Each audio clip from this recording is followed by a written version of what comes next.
one of the most dangerous countries in the world. As a storyteller, I'm interested in people and places that can defy our previous assumptions, make us expand our perspective, and expose our limited worldview. Throughout my experiences over the past few years, I've learned that nothing is black and white. Nothing is as simple as we'd like it to be. Instead, everything is more like various shades of gray. There's good and evil everywhere. Which is why I decided to visit a country I never thought I'd see in my life, Afghanistan. Afghanistan has been in a continuous war since the Soviet invasion in 1979, which eventually 9 years later, as the war ended, led to a civil war for power between militia groups and over time the gruesome control of the country by the Taliban. The final and current chapter is one we're all more familiar with, the US invasion in 2001. The United States military has begun strikes in Afghanistan, which, unfortunately, after 19 years, still hasn't fully ridden the country of terrorist groups. The complexity of the political situation has unfortunately given Afghanistan a bad reputation around the world, hiding its immensely rich and beautiful culture from all of our eyes. And today, I'm hoping to change that. But this doesn't take away from the fact that I am flying to a country that is still incredibly dangerous. Foreigners get kidnapped for ransoms, random bombings happen throughout the country every week, if not every day, and having a local guide who understands where civil limits end and where Taliban borders begin is absolutely imperative. Luckily, I'll be going with my friend Drew Binsky, a fellow content creator who has the goal to visit every country and is currently at 190. He's been to Afghanistan before with his incredible guide Noor, who's taken my man's like, oh dude, I'm the Afghan plug, over brother. 500 tourists to visit his country he's so incredibly proud of. But first, a very valid question that I think many of you will have is, what about the pandemic? I got tested 3 days before leaving, the day before leaving, the day I left, and the day after I'd left. All 4 times tested negative. I've now been isolated at home for the past 14 days, and neither me, Drew, or our guide Noor have shown any symptoms. And I know that we've said this many times before, but given how much is outside of my control on this one, and that my return flight leaves 96 hours later, this is definitely the most uncertain and dangerous trip I've ever signed up for.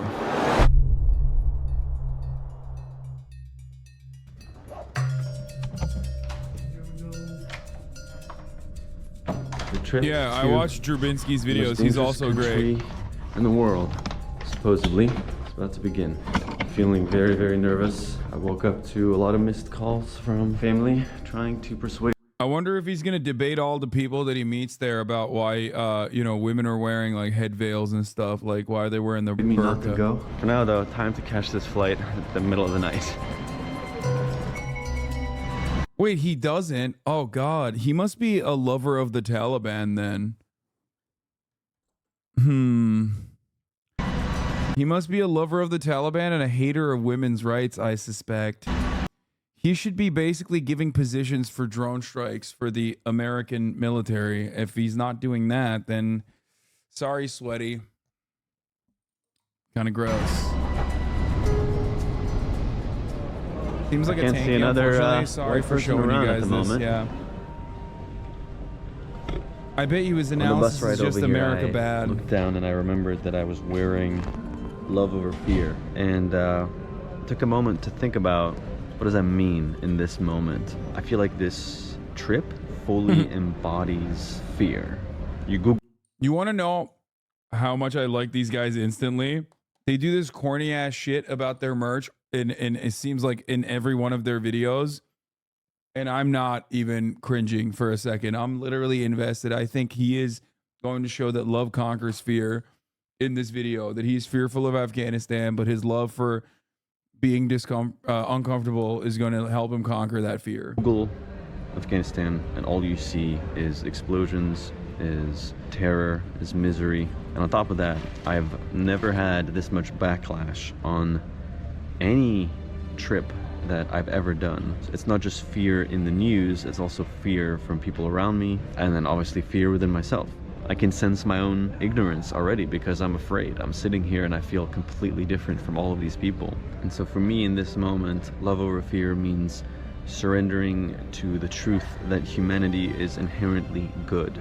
Because any time in the past when I've truly followed my gut and chosen love over fear, it's turned out to be the greatest decision I've ever made, especially when fear is particularly loud. Talking about how he's scared shitless about going to Afghanistan, which is perfectly valid. Thank you. I think that's so fair.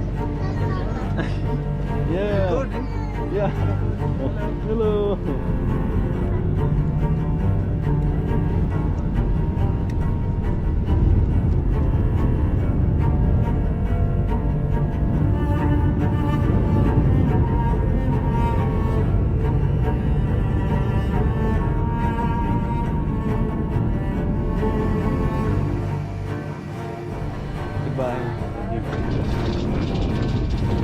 Confirm Skull and Bones maintenance until 7 p.m. Pacific. Reminder that it's 3 hours of gameplay for this. I know, well, Ben. I know, Ben. Taking G7. my first steps in the country of Afghanistan. So far, everybody's just been incredibly nice. Many people asked to make sure that I have somebody here to take care of me and that I'm not fully on my own. It's the most people that have ever talked to me on a flight before. Dude, how are you? Oh my god. Dude, welcome to Afghanistan, man. What are we doing right now? Welcome to Afghanistan, My god, man. look at your outfit. You made it. How are you? Good, I'm Thomas. This is Noor. Great That to meet shit's you. drippy Nora. as hell, by the way. The fucking long shirt is drippy as hell, You're very dude. welcome to Afghanistan. Oh my god, thank you so much for having me. Oh.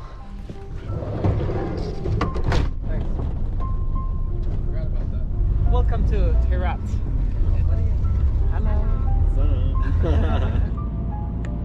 On this 4-day trip, we're going to spend the majority of it in the historical city located in the western part of the country, Herat.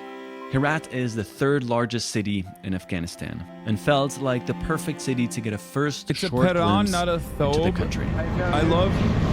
I love the drippy long shirt because like every culture has its own version of it and everyone is writing what their own version is. Which is why I called it the proper term, drippy long shirt. Okay? Yeah, as an anthropologist, I call it a drippy long shirt, which I think is the more adequate way to describe what it is. Amazing. Did the Gaming Frogs get cucked again? I'm going to fuck your mom so fucking hard. Okay? Shut the fuck up. No one is cucked. I'm waiting for the servers to literally not poop anymore. There's server maintenance happening. Okay? So I can't play yet. I'm waiting. Oh my god, I'm so upset. I'm so fucking upset at chatters. I can't imagine. Almost tearing up looking at the window right now and just I'm in like complete disbelief. It's a landscape and a place that I genuinely never thought I would see in my lifetime. So to actually be here and see it, I can't wait. Out of all the countries in the world, man, like, this one is the most, I guess the word I'll use is surreal to be here, because you hear about Afghanistan on the news, you hear about these bombings. There was a bombing yesterday in Kabul. A lot of them don't even make the news anymore because it's happening so often. And as we speak, the Taliban is controlling about 50% of Afghanistan. It's pretty scary. There's only, how many provinces are open? 6?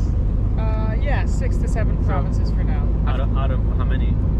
Out of 34. Yeah. Oh wow. Yeah. In here, we don't really have like too much Taliban and stuff like that, but we have like some random thieves, some kidnappings when you like go quite away from the city center. How far away? Like probably like 4 to 5 kilometers. 4 kilometers away. Yeah.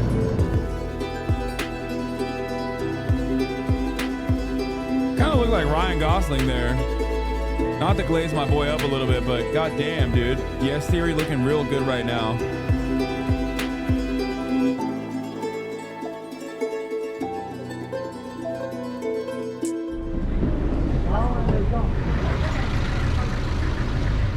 Wow. It's a big gate at the entrance of our hotel. Oh, what a place. Wow.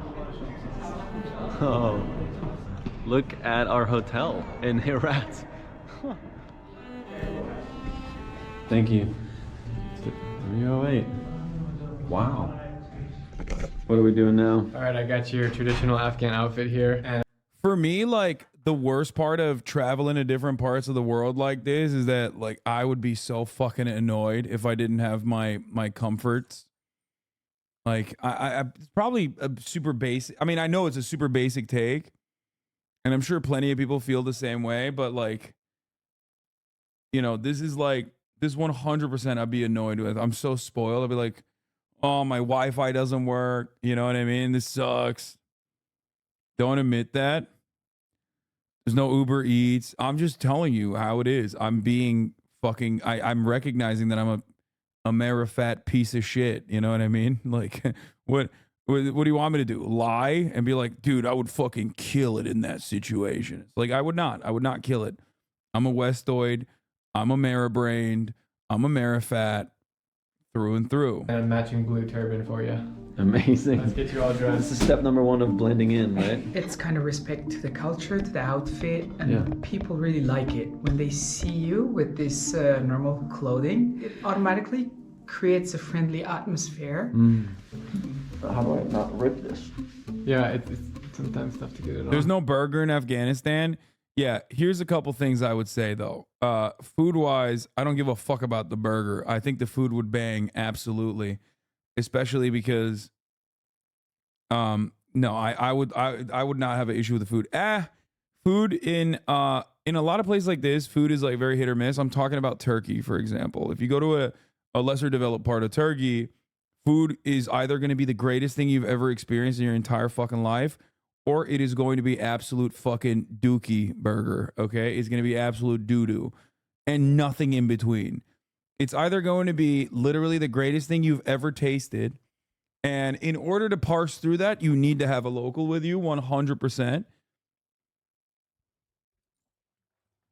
Like, it's just, I would suspect that it's the same in like many countries, many developing countries especially, where it's like either the absolute greatest fucking thing you've ever eaten and you will never have a culinary journey similar to that, or it's just absolute dog water.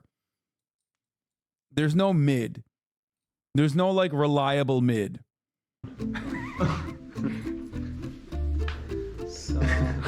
But I suspect the Afghan food is probably incredible. Don't worry. It's really comfortable when you start wearing it. Blending in. All done? I ask you like all day. Whoa! Whoa! Wow! How do you feel, man? That is not what I was expecting. That's amazing. It's amazing, right? Wow! Whew. You're more African than me.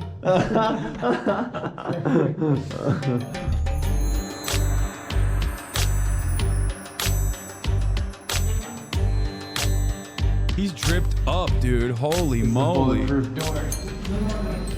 They're both dripped up. Oh wow! Thank you. It's not the official moment yet.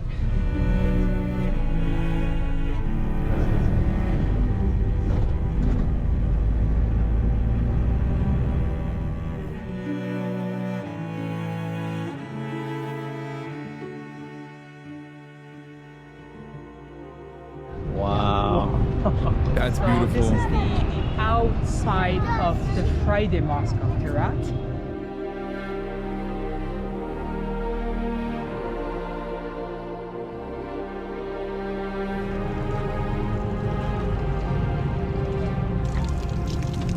This is before American pullout, for the record. That's why they're talking about like Taliban has like 50% of the territories, I think, right? And also, so there are definitely still Americans. I assume it would be very different. I assume it'd be very different now. Like, and like, you know, walking around and you would need like, first of all, you would need an actual Taliban person, most likely, to help you move around and shit. Bald and Bankrupt went after, because it is the official government. The backdrop of this mosque behind us is really interesting. It's just a whole bunch of kids playing cricket on the little dirt patch available, and above us are some Apache helicopters. All the reminders of where you are all at once. How are you? Good? Oh! Oh, oh, oh! Huh? Over there? Should I film this? Oh yeah, yeah, yeah. Yeah, they really want me to film this moment. I don't know what. Yes, yes. Okay, okay, okay. Yes. America. Yeah. Salam. Oh, salam. Afghanistan. Afghanistan. We've been caught up in the middle of this cricket game, and it's everyone's going crazy. Oh. He's directing me right now. What should I film? This? Yeah. Dude, you're ballsy for giving anyone your camera. He just wants to film. Drew said it was very ballsy of me to give my camera away to one of the kids. I thought one of them would run away with it, but they didn't. No, he just wants to try it. This guy's a future director right here. 1, 2, 3. Yeah. 1, 2, 3. Yeah.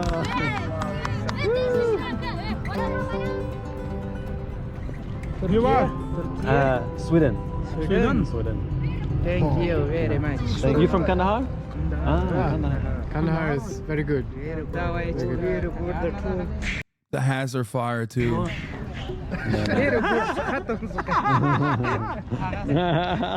Yes. What just happened? Just came up to me and asked me to try to figure out where I was from. They were just really nice. Well, we are now actually stepping inside of the mosque. Holy. Dude. It is much bigger than I expected. That's dope.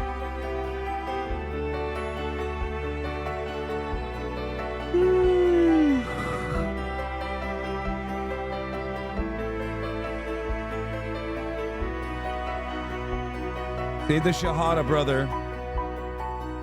Find the light of Allah. How are you? Good. How are you? Are women allowed in? Yes.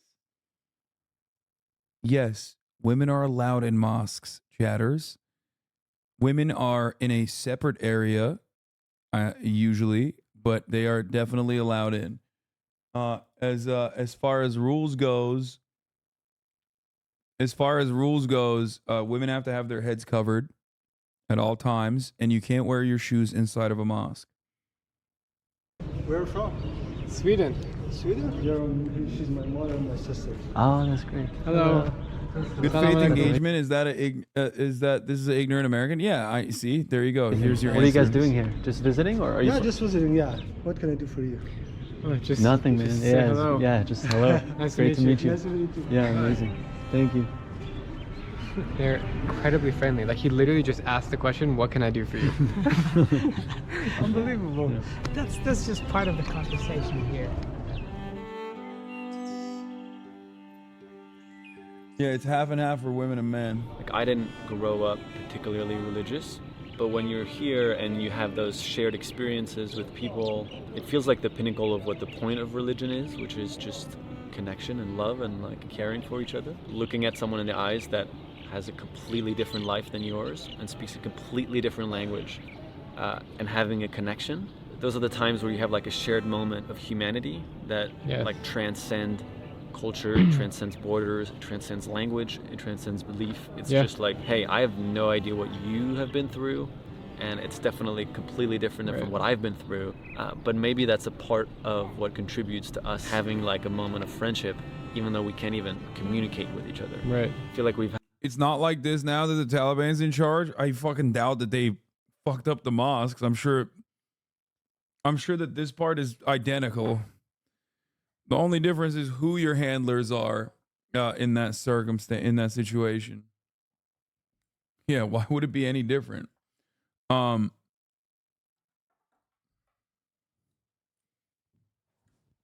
chatters are like Taliban. It's like the ISIS. It's like ISIS, right? It's like, no, man, they're not. Dude felt the peace and love of Islam, brother. That's what I'm saying, bro. had a few of those experiences here as well, where you're like just connecting human to human. and that's it. The And you just Taliban. fully Someone, the Taliban outlawed friendship. Yeah, it's illegal now. present with each other. You don't understand each other, Right. but it doesn't really seem to matter because you're with each other.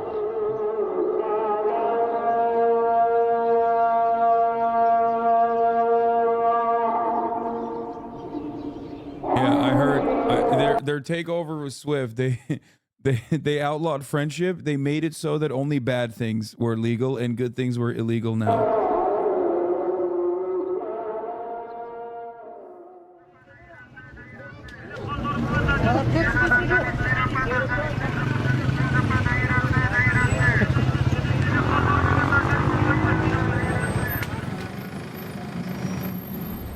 Assalamu alaikum. Thank you so much for coming, both of you. Thank you. Thank you. On our first full day in the country, Noor took us to a place I couldn't believe existed in Afghanistan, the citadel of Herat. Built in 330. Undeniable that in this instance is segregated by sex, though. Brother, I just told you the mosque is segregated by sex. Yes. There are a lot of places of religious worship that are, for the record. Yes, there's a separate place for women and men. Just like I think like in Orthodox churches and synagogues too, right?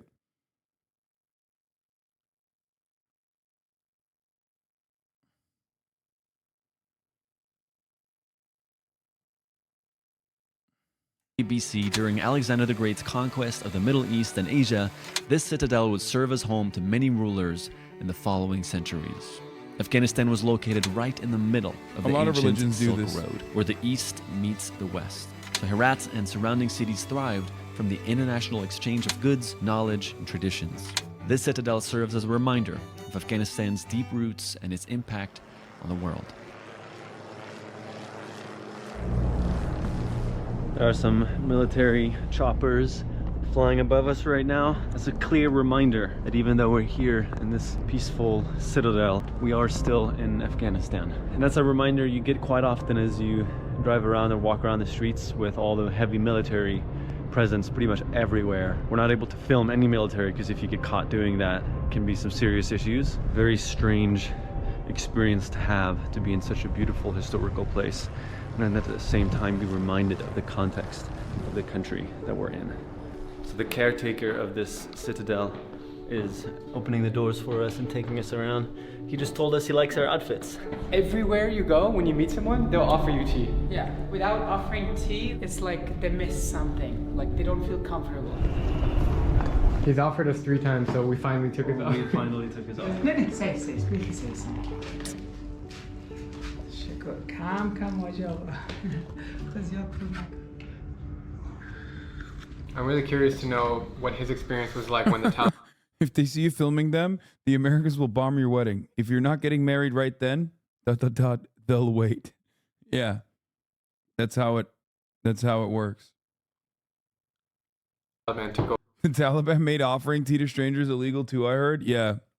It was pretty controversial position of the Taliban to make it illegal to give tea to strangers. But they did it anyway because they were like, we hate it. over Herat. He says like the unhappiest experience ever. When a young boy had like a nice haircut or something, they made you go and shave your head.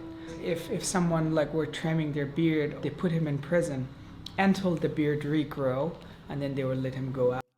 Rigorous grooming standards with the Taliban, it seems. For example, the women, they couldn't came out by themselves. The women were not allowed to go to school. If you were caught like stealing, they were chopping the hand. I myself, I saw hands hanged on the tree in a square in Mazar-e-Sharif. Are both you and him worried that once the US troops leave that the Taliban are going to take over the country? Everyone is worried about that. Even now, almost they are controlling like 60 to 70% of the country. Like anywhere, just outside of the city, you cannot go. Is there distrust amongst people? I'm going to literally send you into Taliban-controlled territory in Afghanistan and outlaw you, okay? Outlaw this. This is the type of chatter that will be outlawed. Okay? This is the type of chatter that is outlawed in the Taliban, Afghanistan, okay? The type of chatter that comes in and says, I'm sorry, I don't think HassanAbi is gaming tonight. Like, who are you fucking informing about this? No, I will be gaming in literally 6 minutes after the top of the hour is passed. Okay? The Taliban is very much pro-gaming. They're anti all this stuff. They're very much pro-gaming. And I will be gaming. I have a contractual obligation to game. There is literally no other way. Okay?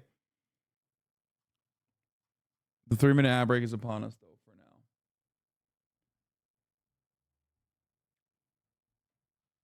for now.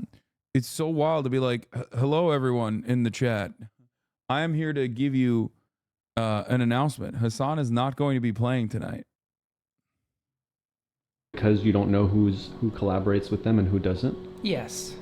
Local people looks like Taliban. Taliban also looks like local people. Yeah.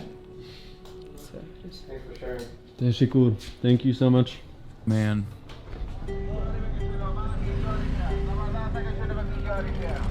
Fascinating looking out the window. It's unlike anything that I've ever seen. Basically not a single tourist in this entire city. It kind of feels like a time capsule in history. It's a culture that's been so isolated from the rest of the world as well because of the wars, that being here and seeing it is unlike any other travel experience that Magdalene 520, thank you for the 10 tier 1 gift the subs, allowing 10 people to no longer see the ads at the top of the hour. The market is always the first place I like to go when I visit any new city, because you get a feel of what they're wearing, what they're eating, how they act. Salam alaikum. Salam alaikum. He asked to stay for dinner, be my guest. You're very welcome to Afghanistan. Stuff like that. I've never seen a country with such diverse like facial features. You know, you go to the US, people are very diverse because they've immigrated from all over the place, but the local Afghans like just ethnically look so different. Like you see some people with very dark features and then some people with much more like South Asian features. And like it's just like such an amazing blend. He's not wrong. He's 100% right. That region is incredibly diverse. This is kind of how you do it, man. Cool, yeah, we got a lot of space here. It's funny though, because like, so is Turkey. You know what I mean? It's just like, so are so many of these places. But that's like, that is a little bit of a Western brain there to think that like it wouldn't be. But it is always funny. It's like thinking that, for example, Africa is not diverse. You know what I mean? This massive fucking continent. Or specific African nations are not diverse. No black people in Turkey? No, there's black people in Turkey, especially now. However, it's just funny to think that like there's no diversity. Like in Russia, same with that. That is. This is a lot of food. Yeah. Oh my god. Oh, that's so good. Okay, remember what I said? Banger versus mid. Not mid. Banger versus shit. This is fucking Afghan meal. This looks absolutely delicious. Look at that. Oh, look at how well fucking There's no way you won't like that. Kuzu, right? I think that's lamb. What is it doing? Kuyu. That shit is, oh my fucking god. That shit is so good. We've just been invited to hang out with some local guys and smoke some hash. Dude, I love how he just whipped out a hash. Afghani hash. This is crazy. Look at this stuff. The Taliban definitely banned this, I think. Cool. So let's go do some cool stuff. Dude, that was the best, man. Let's interject here with a quick culture and history note. Apparently, Afghanistan produces about 80% of the world's supply of hash and is rumored to have invented it centuries ago. We would typically not go after a moment like this in a Yes Theory adventure. We don't want to promote the consumption of either hash or alcohol or any kind of substance for that matter. But given that travel videos often feature wine in countries like France... Ban hash? Fuck no. I thought they were like, they banned the opiate trade entirely, I thought. Am I right? Or Italy, we've decided to make an exception, even though the stigma around hash is much larger around the world, that for the sake of a cultural experience and a story for the grandkids, to say yes to this invitation. No fucking way. That's sick.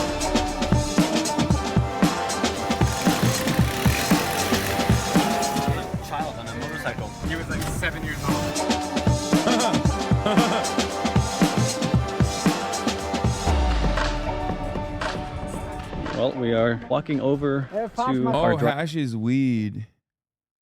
driver's house. Definitely the more remote area that we visited so far.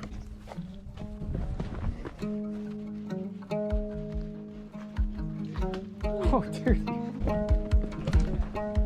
No way. Salam alaikum. Sit right here. How you doing?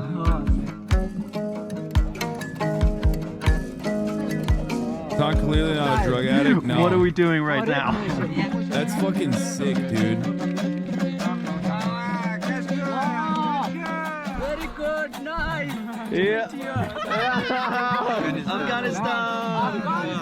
This is fucking dope. Chilling, man. Just chilling.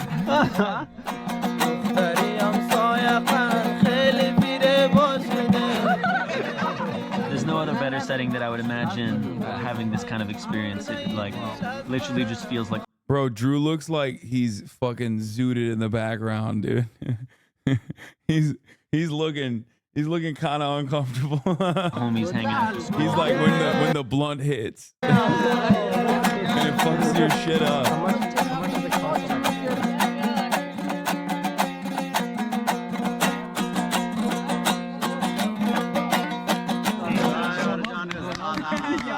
So the coolest part about this experience is you feel like you're hanging out with friends in LA. You're 60. We can't speak to each other, but it doesn't matter. Like, we're bros. Yeah. Exactly.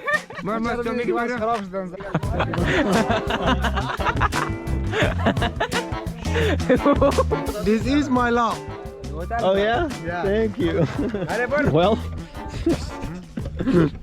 oh, that was great. Thank you. Goodbye. Goodbye.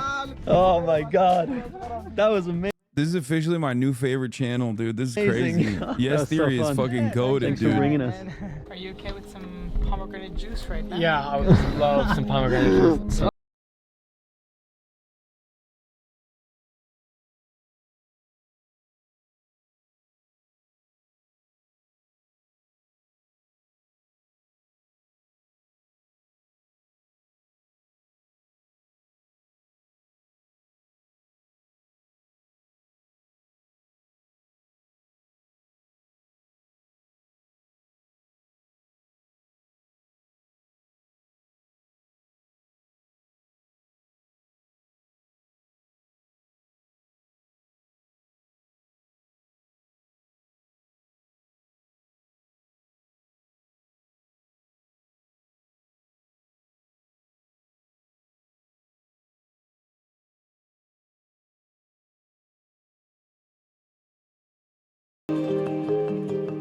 Over the next 2 days, Noor took us to the landmarks of Herat. So today we're exploring more of Herat. This is the tomb of Gauhar Shah Begum, the wife of the minister of the 13th century. And although this city has seen destruction and invasion for lots of its history, Here, the complex was so huge, they destroyed all the walls because they were worried that the Russians would come and use that as a base, so they destroyed everything. It's just interesting to hear all of the different generations of people that decided to come here and destroy this country. One at a time, we've taken turns to take down the beautiful culture that has been here for hundreds, if not thousands of years. I also noticed how lively and flourishing it was. One interesting thing we keep noticing everywhere is there's kites in the air. Really everywhere we go, and you see little kids running around with them. There's 3 of them right there. There's 2 right there. There's 1 over there. 1 right there. Pretty incredible. It's a very endearing and just sweet way to see kids playing together.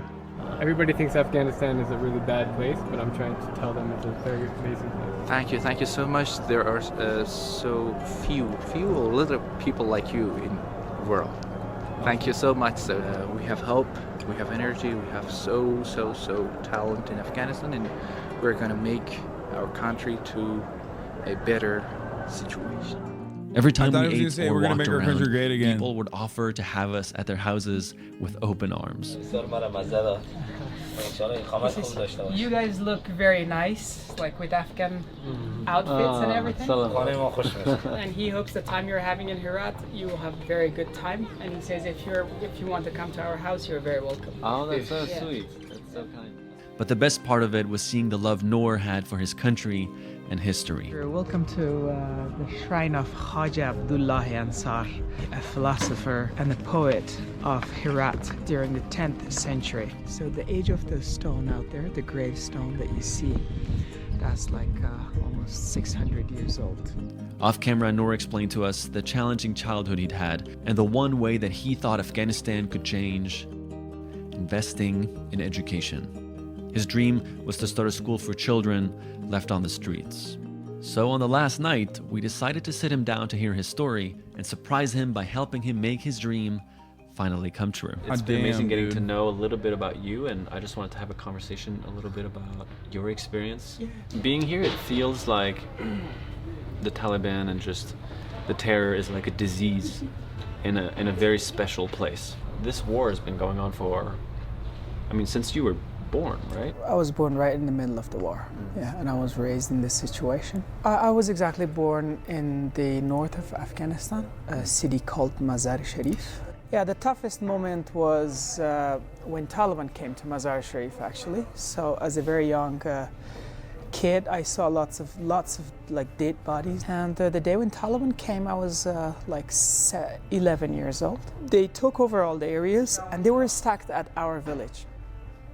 All of our men came together, like even normal people. They left their job and shops and stuff, and then they were fighting against the Taliban. People were so scared, and they evacuated like the whole area.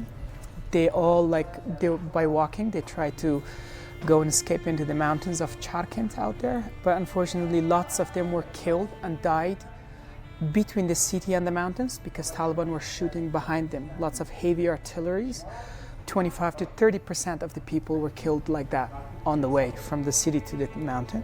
So it was an extremely horrible situation, and well, everyone was scared in our families. We had to leave everything behind, like the family, the house and everything. For a while we stayed quite away from the city, like for a week, and after a week we finished our food and water and everything, so we had to come back to our house. And then when we came back, the Taliban put our house on fire. So when we reached at the house, the smoke was coming out. We tried to, at that time we didn't have like water in the pipes, and we tried our best, but we couldn't save the house. Like for 3 days and 4 nights, our house was on fire and it was just burning and burning. It was a crazy situation, but it was like a miracle. No one, hopefully from our family, was. God Allah, even after hearing this, you have the Muslim diaspora in the West who support the Taliban, most of them not even being Afghan themselves. I mean, dude, there's like fucking Salafis in the UK too. This is the major role. This is the major problem with Western intervention in general, is that it props up some of the most reactionary elements, as I've said time and time again, and then offers them a reason for existence, continued existence. You know what I mean?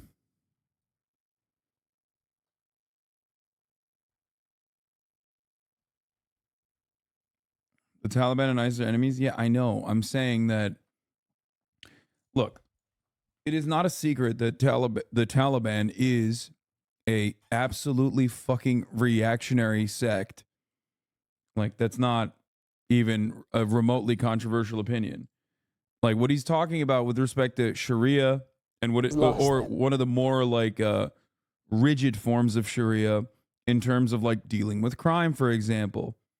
Like all of that stuff, all that studies are referencing is like, it doesn't have to be ISIS. Like the Iranian theocratic governance is not ISIS either. They're enemies of ISIS. But I would never fucking say that their system of governance is good. It's not good at all. Like, my point always is that it's Western interference that props up these groups. In the case of the United States involvement in Afghanistan, it is a direct involvement in Afghanistan and Pakistan as well that propped up and made Taliban the force that it is. Okay, in an effort to prop them up against a potential for USSR invasion and involvement. USSR's invasion and involvement also greatly galvanized these forces as playing a primary role as emancipators, okay, And then afterwards, the war continued. And then after that, the American interference once again played the exact same role, only continuing the stranglehold that the Taliban had in its power. The stranglehold that the Taliban had, and we basically gave the country back to the Taliban after 20 years of occupation anyway.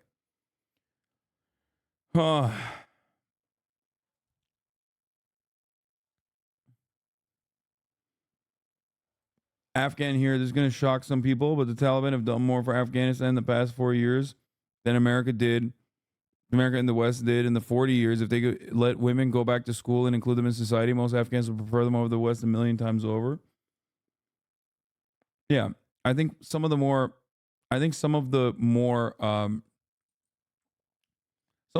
aspects of Taliban rule is their fundamentalism. That's it.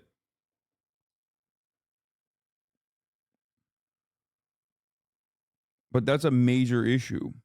That's a massive issue.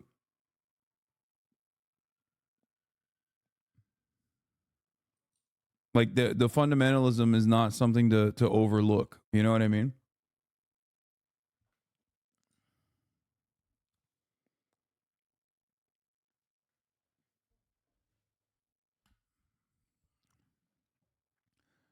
The solution to this is not to further fucking invade Afghanistan or go back and invade Afghanistan all over.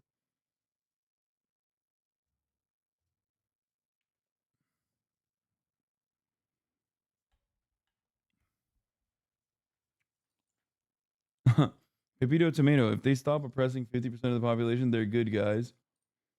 No, I think that's an apt take, especially because it's not like Western intervention was propping up 50% of the population. Western intervention is the reason why this fundamentalist force is in power to begin with. The issue, however, is that many people look at that from the outside and think, oh, well, they're barbarians. You know, there's no other way to deal with it. You just have to intervene. You know, we have to do it. We have to be the civilizing force that comes in and forcibly makes the country better in our design. Problem is, you don't have time for civil liberties and progress when you're busy being bombed. And the wars. There's not a lot of the times where you hear these direct stories coming from people that lived it. Hearing the news, it's so sad that we've gone so numb to like, oh, another bomb goes off in Afghanistan. And the horrible thing is that's several families losing family members. And you forget that the people that suffer the most from terrorism are the people that are in the countries where it's happening. It's a bit difficult for me to talk about this crazy situations in Afghanistan, but you know, I have a passion about this country. I'm just really worried about the future of Afghanistan right now when I see all these amounts of beggars and kids and children with no education, and they're just growing older and older, at least to help to offer a better future for Afghanistan. So I'm thinking of making a new school, like a shelter, to somehow help these children, give them the money that they're earning, but instead asking them to come and stay in the shelter and educate.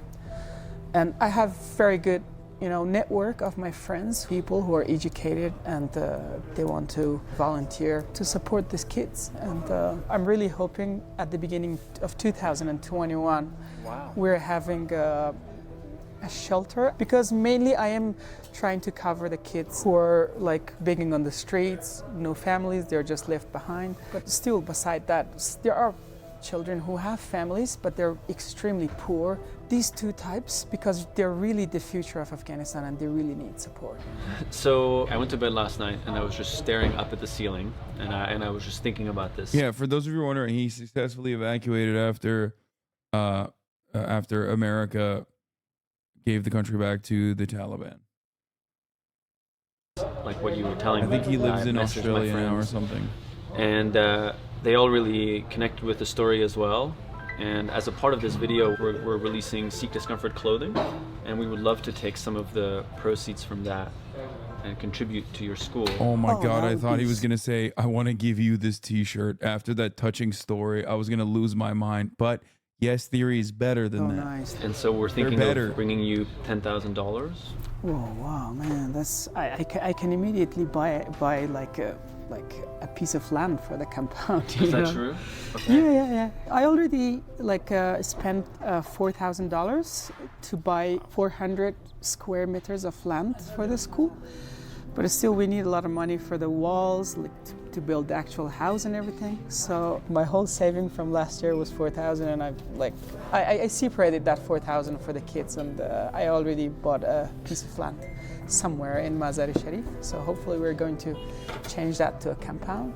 Yeah, this is nice of you, man. This is like really, really touching, man. You know. There's more to this. Yeah. So Thomas and I have brainstormed about this, and I would like to make a contribution as well. Several $1,000s I will be adding. You know, man, I'm about to cry, man. Oh, man. So You can send them something, right? We're going to go to the knees, man. We can. Brother, I have a hard time. I have a HassanAbi head editor who's Pakistani. Paying him is a fucking pain. And Pakistan is a client state. Do you understand? There's no way, there's no bringing money into Afghanistan from the West right now as it stands. Yeah. It's like, it's literally, it's insane. There's no, you can't do that. It's just like, there's so many fucking rules around it. Cannot do anything. So I was really hoping that someday I was going to do this. You know, even my English is kind of crazy now, man. I'm sure this school will be a good thing one day, and I'll remember that you guys were almost the first people who helped me with this. Thank you so much, my friend. I cannot forget this moment, man. This is. Give a hug. Thank you, bro.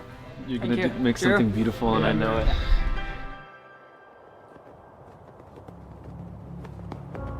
Even though I only had 4 days, Afghanistan was truly the most impactful country I've ever visited. Yeah, I meant when I said paying him is a pain, I meant like sharing money hurts me because I'm a fake socialist. That's what I meant. Not that fucking PayPal is not, it doesn't work in Pakistan, but I meant like, oh God, I hate it. Oh.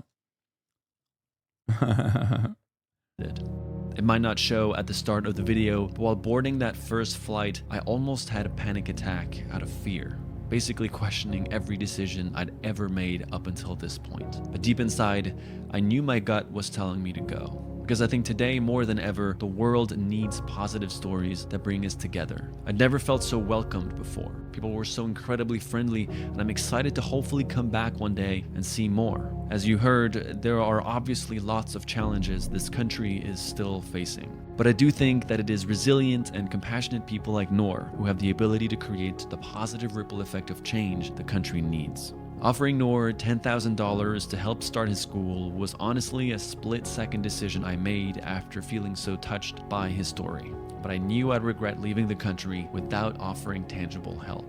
Obviously, there would be no way for me to do this if I wasn't confident. You hire cheap foreign contract editors and pay them less than $5 an hour. I watched a YouTube essay that said so. That our community. Wait, really? There's a YouTube essay that's saying that too? That's so funny. Little do they know, I pay American wages, dog. And Seek Discomfort wouldn't be reliable avenues to make something like this happen so quickly, which is the magic we're able to create with Seek Discomfort by building our own brand. And so yeah, these guys are sick. I'm stoked to watch more of their videos.